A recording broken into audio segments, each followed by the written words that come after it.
Messieurs, Arsenal n'est pas fatigué, City n'est pas fatigué, Madrid n'est pas fatigué. Eric, vous avez eu 30 secondes. Brest n'est Petit pas carton fatigué. jaune. Il prend du temps, alors qu'il n'a pas le droit, et c'est moi qui prends un carton jaune. Et oui, c'est la C'est justice le monde de à la vie. l'envers. C'est l'injustice. C'est les arbitres de Ligue 1. Vous avez eu tous les deux 30 secondes, mais effectivement, le compteur avait un petit peu de mal au démarrage. Cher Président, vous avez entendu les arguments. Est-ce que vous avez été convaincu par l'un ou par l'autre ? Oui, pas par les banalités des Stéphanois, mais par la réalité. Je suis comme Eric, je trouve que c'est bien ce que Marseille a réussi à faire. Je veux dire, dans ce match-là, dans l'état où on les avait vus quelques jours avant, on se dit ils auront du mal. Et ils ont encore une capacité, un ressort. Je trouve que ils se sont bien adaptés au jeu de Lens. Ils sont partis, ils ont joué en contre, ils sont repartis de derrière, ils sont allés dans la profondeur, ils les ont gênés. Mais ça ne me rassure pas pour le match de Coupe d'Europe de celui qui arrive derrière. Quand on voit la qualité de l'Atalanta derrière, dans la gestion, je reste inquiet pour les Marseillais qui n'ont pas la solidité et la capacité athlétique de résister. Voilà, mais on peut être content pour eux sur ce match-là, mais on peut rester inquiet sur ce qui leur arrive, ce qui va leur arriver là. Dans quelques jours. Point pour vous. Eric, on va partir au Stade Vélodrome tout de suite. Giovanni Castaldi, notre envoyé spécial. Bonsoir Giovanni. Vous avez peut-être entendu les arguments sur le plateau. On se demandait si cette victoire était rassurante pour les Marseillais. Est-ce que vous êtes rassuré ou pas ? Bonsoir Karine, bonsoir à tous.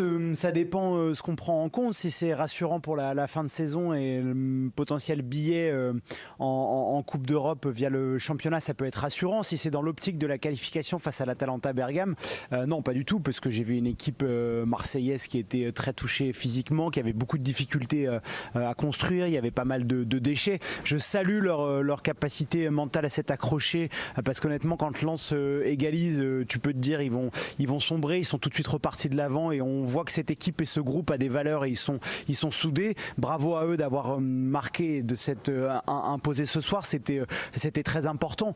Mais voilà, moi je suis désolé, mais quand je vois les matchs de l'Atalanta de Bergame et que je vois le degré d'intensité, ce qu'ils sont capables de mettre dans une rencontre, je suis très inquiet sur le plan athlétique pour les Marseillais. Ils ont plein d'excuses, il y a des blessés, il y a plein de choses qui expliquent ça, mais ils ont l'air vraiment cramés, quoi, les pauvres.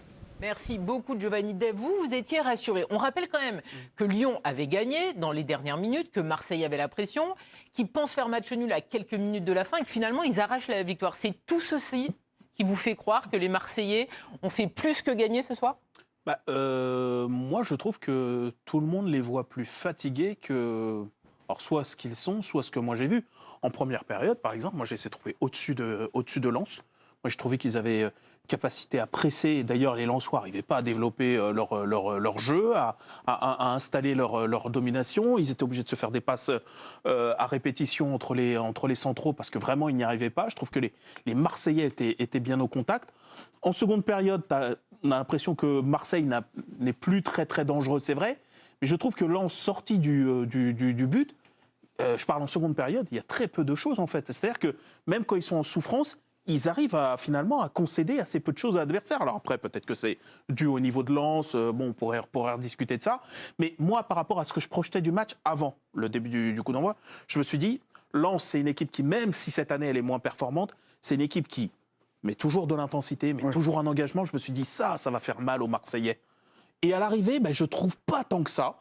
Je trouve que les Marseillais ont plutôt pas trop mal répondu. Alors ouais, si c'est de se dire est-ce qu'ils ont tout maîtrisé, non. Est-ce qu'effectivement ils ont de la réussite parce que Aïdara, comme elle est irréparable, on va tous être d'accord. Mais moi, je l'ai pensé en plus mauvais état que ça. Alors la question, attention, la question c'est est-ce qu'on est un peu rassuré. C'est pas la question de savoir est-ce qu'ils deviennent favoris contre l'Atalanta. Non, on n'en est pas encore là. Voilà, exactement. Moi, je trouve qu'ils sont dans un moins mauvais état que ce que tout le monde décrit. Mais peut-être que je me... Nabil, on vous a pas encore entendu. Marseille, donc est 7e. Oui. Potentiellement, ça pourra être une place européenne. Mais il fallait, de toute façon, faire un résultat avant la réception de l'Atalanta Bergame jeudi. Pour moi, c'est une répétition à basse intensité par rapport à ce qui les attend face à l'Atalanta. Oui, en plus, le match est intéressant parce que la manière de jouer de Lens peut se rapprocher parfois de celle de l'Atalanta, même dans son système, dans son animation. J'ai noté également aussi que l'OM, ce soir, s'était organisé autrement, pas avec 4 défenseurs derrière, mais en 3-5-2. Je ne sais pas si ça va être... en tout cas, c'est l'impression qu'ils m'ont donnée, avec Klose sur un côté, Ulysse de l'autre, et Murillo Gigot est le troisième, là, celui qui doit aller au Real Madrid, là, comment il s'appelle? Balerdi. Balerdi, voilà, celui qui doit aller au Real. Vous êtes taquin.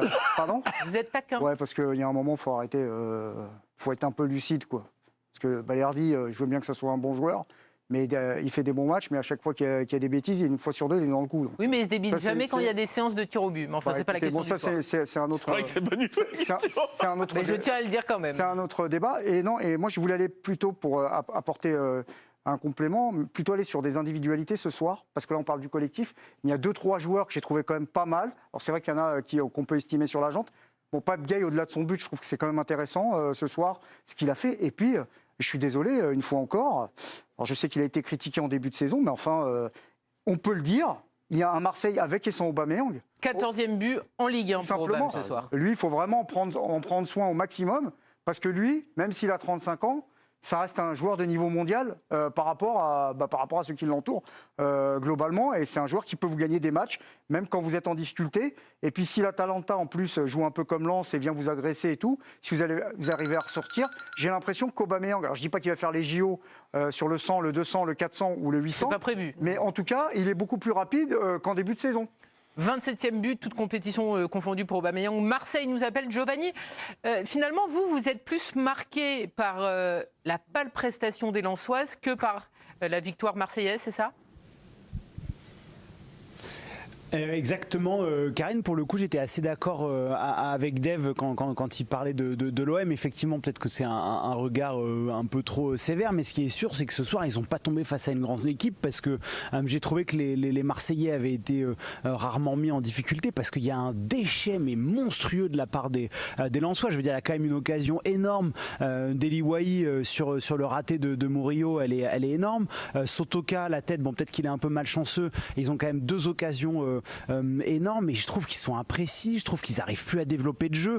Alors cette histoire de pressing, c'est une équipe normalement qui est très intense. Ce soir, je les ai pas vus dans cet état-là, les Lensois. C'est pour ça que je suis pas vraiment rassuré pour l'Atalanta Bergame, parce que je pense que ça va être 2-3 crans au-dessus, et que je vois pas comment Marseille peut résister à ça. Alors ça se trouve, je vois trop beau l'Atalanta, mais Lens ce soir, honnêtement, ils ont été très très décevants sur beaucoup d'aspects, techniquement et dans l'intensité. Merci beaucoup. Moi, je ne crois pas qu'ils voient trop beau l'Atalanta, parce qu'on les a commentés sur la chaîne L'équipe en demi-finale de Coupe d'Italie et même les tours d'avant. C'est une équipe, franchement, effectivement, là, ce qu'ils ont vu contre Lens, il n'y a rien qui les a préparés à ce qu'ils vont subir contre l'Atalanta, qui est plusieurs crans au-dessus sur le plan technique, sur le plan physique, sur le plan mental, parce que eux, c'est une équipe en confiance, contrairement à Lens. On a vu effectivement que s'ils cut à peu près des trucs très très simples, c'est qu'en ce moment tout le monde est fébrile et très nerveux. Donc voilà, non, mais là-dessus Giovanni a raison. C'est vrai que on peut aussi indexer ce qu'a réussi l'OM à la faiblesse de l'adversaire. Mais quand même, ils y arrivent, mais quand même, après, ils jouent pas Manchester donc on peut City, pas être trop rassuré quand même. Il est quand même rassuré. Moi, j'étais plus inquiet que ça. Alors, tu vois, c'est toujours non, pareil. mais il faut relativiser. Joe a tout à fait raison par rapport à l'adversité. Et Lens, c'est pas d'aujourd'hui. Ouais. Ça fait quelques semaines où ils sont totalement inoffensifs. Non, bien sûr. Je veux dire, ils n'arrivent pas. Je veux dire, quand on voit les erreurs techniques, là, c'est un festival quand même. Vrai. Que ça soit derrière, que ça soit devant, on ne reconnaît pas. Je suis d'accord, mais en difficulté, ils sont passés devant Benfica. Ils ont contrôlé Toulouse, qui est une des équipes les plus performantes sur ces derniers mois. de Marseille, là. Voilà, de Marseille. Ils ont tenu contre Nice. Ils ont fait combien 2-2. Contre Nice. Enfin, ils menaient 2-1. Voilà, mais bien sûr, mais contre une équipe qui, en ce moment, pareil, tourne pas si mal. Moi, je trouve qu'en ce moment, on leur promettait, et moi le premier, de s'écrouler complètement. Et franchement, pour l'instant, ils tiennent à peu près. Et ben, on va parler aussi de l'adversaire, parce qu'on le sait, jeudi, il y a un match très important, demi-finale aller de Ligue Europa pour les Marseillais. D'ailleurs, il y aura une soirée, une journée spéciale sur la chaîne L'équipe. Et mercredi également, il y aura une journée spéciale autour du PSG qui défiera Dortmund en demi-finale aller de Ligue des Champions. Cet après-midi, l'Atalanta Bergame jouait et l'Atalanta Bergame a une nouvelle fois gagné. Ouais, victoire 2-0, c'est le 3e succès de suite pour la DA. Un succès 2-0 contre Empoli, c'est Mario Pasalic qui ouvre le score sur penalty, l'ancien monégasque. Ademola Lookman donne un petit peu plus d'éclat à cette victoire après un joli rush et une frappe parfaitement placée. L'Atalanta est 6e de série avec un match en moins. Ça sera compliqué pour les Marseillais qui les affronteront jeudi en demi-finale aller de la Ligue Europa. Jeudi, on rappelle, c'est le match au Vélodrome et il y aura donc le retour une semaine après à Bergame. En demi-finale, à un moment, les meilleures équipes, elles sont là. Donc, je veux dire, bon, on va répéter 107 fois que que l'Atalanta, enfin c'est pas non plus Manchester City, c'est une très bonne équipe. Ok, Marseille paraît en dessous, c'est clair. Mais ils paraissaient aussi en dessous d'autres équipes qu'ils ont sorties. Donc voilà, C'est vrai. on verra. Mais là où ils ont frappé fort, c'est quand ils ont battu Liverpool 3-0 là-bas. C'est à claquer. Ouais, mais il avait fait tourner Klopp et à mon avis, il a fait une grande erreur. Il a fait tourner. Après, Liverpool s'est un peu effondré. Encore, on l'a vu cet après-midi ou hier. Mais bon, quand même, gagner à Liverpool, même s'ils perdent chez eux 1-0 au retour. Mais effectivement, Klopp avait fait des choix. Par rapport à ce qu'on a vu aussi ce soir, et Nabil en a parlé, Raymond, c'est que le buteur marseillais, et c'est lui finalement qui a quand même les clés de cette double confrontation, est toujours en forme. Là, il marque après quelques secondes de jeu. Si Aubameyang est bon, Marseille aura peut-être des chances. Sans grand Aubameyang, ça paraît mission impossible. Comme Nabil le disait, Avec ou sans lui, c'est pas pareil. du tout la même équipe. C'est lui qui donne, et il l'utilise bien à l'heure actuelle, c'est lui qui donne la profondeur. Et il est surprenant à son âge-là, il double encore les mecs. Il part au bon moment, il part au bon endroit. Techniquement, il sait garder le ballon. Il sait faire sur le but, c'est lui qui la remet sur le dernier but, même si c'est une erreur au départ. Mais la passe qu'il fait, c'est une passe extraordinaire, dans le bon tempo. C'est le joueur au-dessus. Oui. Est-ce que ça suffira? Il n'y en a qu'un. Il y en a d'autres. Pour le moment, il n'y en a qu'un. À ce niveau-là, il n'y en a qu'un. Il est au-dessus. Il y a Verretou qui est dans un autre registre, qui est quand même un joueur important de leur saison. Mais évidemment, je disais tout à l'heure, un joueur de niveau mondial. Aubameyang, c'est une machine à marquer.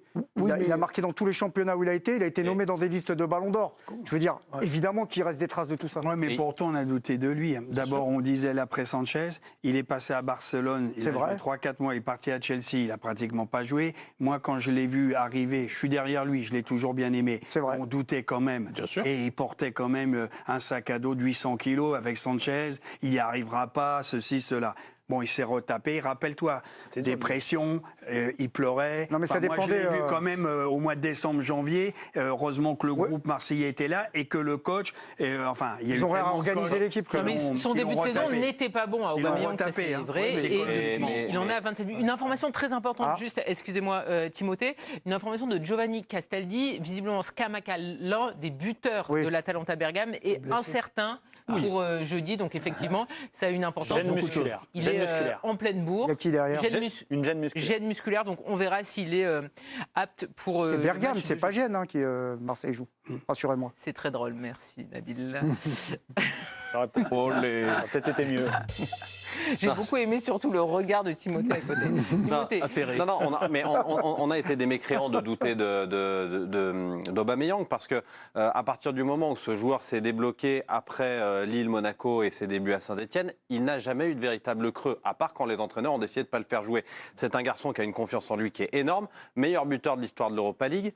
Là, il a probablement peut-être ses 3 derniers matchs à jouer dans cette compétition. Il va vouloir briller. Il va être extrêmement important. Après, attention, moi j'ai un peu du mal à entendre là ce que j'entends partout. On nous dit que tout d'un coup, l'Atalanta, j'ai l'impression qu'ils vont affronter le Bayern Munich ou Manchester City. C'est une excellente équipe, il n'y a pas de problème. Mais collectivement, ils sont impressionnants. Mais bien sûr qu'ils sont impressionnants. Mais sur 2 matchs de Coupe d'Europe, j'ai l'impression que Marseille a 0,5% de chance de passer. C'est pas vrai. À un moment, je sais pas trop où tu as entendu ça. J'ai la sensation que l'Atalanta est énorme et tout le monde dit que Marseille n'est pas favori. Je pense qu'on est à peu près d'accord. Ils sont pas favoris. C'est tout ce mais il y a pas. Pour moi, il y a pas 70. Non, d'ailleurs, moi j'ai plutôt entendu le contraire. C'est-à-dire que comme Liverpool est sorti de la compétition. L'Atalanta, ça devient quelque chose d'un peu accessible, quand bien même, effectivement, c'est comparativement fort, à Liverpool. Sauf que quand on met le nez dedans, c'est une équipe qui travaille bien sur 5-6 ans et qui pourrait, sans scandale, finir par valider en gagnant une Coupe d'Europe. Et quand on voit les joueurs, ça parlait de Scamacca, mais Pasalic...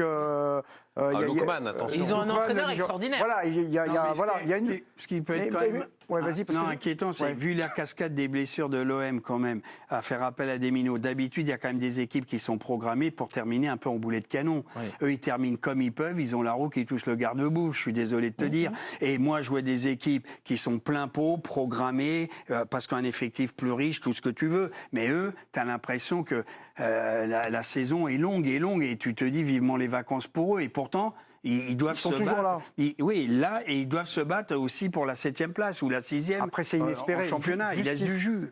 Énormément. Vu ce qu'ils font, être en demi-finale, s'offrir ça, par rapport à leur saison en Ligue 1. Vous avez rappelé, Karine, qu'ils étaient 7e, avec la deuxième masse salariale la plus importante de Ligue 1, la plus importante de l'histoire du club. Mais c'est plus qu'une bouffée d'oxygène. Surtout après la première partie de saison rocambolesque. Parce que voilà, Oui. non, parce qu'il faut quand même rappeler, c'est une série Netflix cette saison. Souvent avec Marseille. Souvent. Mais là, je trouve que l'entraîneur Marcelino qui arrive, qui est au bout de combien 4 matchs peut-être. Voilà, 7 matchs. Il se barre parce qu'il y a coup de pression des supporters. T'as la direction qui implose, où Pablo Longoria perd ses plus fidèles, et même lui, à un moment, on s'est posé la question, est-ce qu'il n'allait pas partir? Tu fais venir Gattuso, qui vient avec un logiciel complètement différent, qui est assez vite, tu t'aperçois que ça va pas faire la maille, et en fin de compte, pour sauver ce qui peut l'être, tu fais venir Jean-Louis Gasset qui sort d'une traumatisme rocambolesque avec la Côte d'Ivoire. Non mais parce que c'est ça aussi. Il n'y a que Marseille qui peut y voir. C'est ça qui est fou, c'est que quand Jean-Louis Gasset arrive, c'est le mec qui s'est fait virer en plein milieu d'une phase finale dont l'équipe fait le meilleur début de l'histoire de l'entraîneur de l'OM. Il est parti.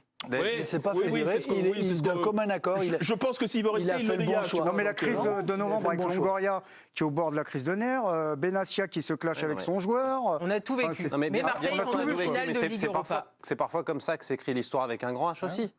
C'est à l'issue de saisons comme ça que... Non, mais c'est à l'issue parfois de... Évidemment, des fois, il y a des progressions longues et parfaites, comme celle de Manchester City, qui vous amène à un titre au bout d'un certain nombre d'années. Et puis, parfois, il y a des coups d'un soir, et bah, ça sera peut-être le coup d'une saison. Marseille, en tout cas, s'est imposé ce soir 2-1 face à Lens. On ne parle pas d'un coup d'un soir, mais on parle d'un cadeau. Oui, c'est un très beau cadeau. Un très très beau cadeau pour les supporters de l'Olympique de Marseille. Arrêtez de rire, s'il vous plaît. Un siège de l'Orange Vélodrome a gagné. Bien sûr, un siège de l'Orange Vélodrome a gagné. Ça se passe sur le compte X de notre émission sur l'équipe du soir. Donc vous retweetez, vous followez le compte de l'équipe du soir. Et puis, bien sûr. Magnifique. Voilà. Et puis vous pourrez vous sentir comme au Vélodrome. Comme à la maison. Ben voilà. Vous vous installez devant la télé pour regarder les matchs de l'OM. C'est ce que je ferai. Avec le siège de l'Orange Vélodrome qui est donc il est pas mal, le siège. Gagné. Vous voulez aller Tu l'as l'essayer? testé? Non, je crois que ça tient sur des roulettes et si vous voulez, j'ai pas envie de me retrouver en béquille, quoi. Non, vous inquiétez pas. On rappelle donc que Marseille s'est imposé 2-1. C'était le dernier match de la 31e journée. Une journée très prolifique, 40 buts. C'est vraiment spectaculaire. La Ligue 1 vaut plus d'1 milliard ou pas, Raymond? Dites-moi tout. Si ça avait un rapport avec les buts, ça se saurait depuis longtemps. Excusez-moi, mais enfin, si la Première Ligue vaut aussi cher, c'est aussi parce que c'est un championnat spectaculaire et qu'il y a des buts, non? Pas plus spectaculaire. Vous me parlez toujours des équipes, les 3-4 équipes qu'on voit. Moi, je vois les matchs Brighton, Wolverhampton. Oui, même les matchs qui ne sont pas diffusés. Tout ce qui finit en on, tu ces regardes. matchs-là, finalement, oui. C'est comme nous. Hein. Il y a les matchs des premiers, puis il y a les matchs des derniers.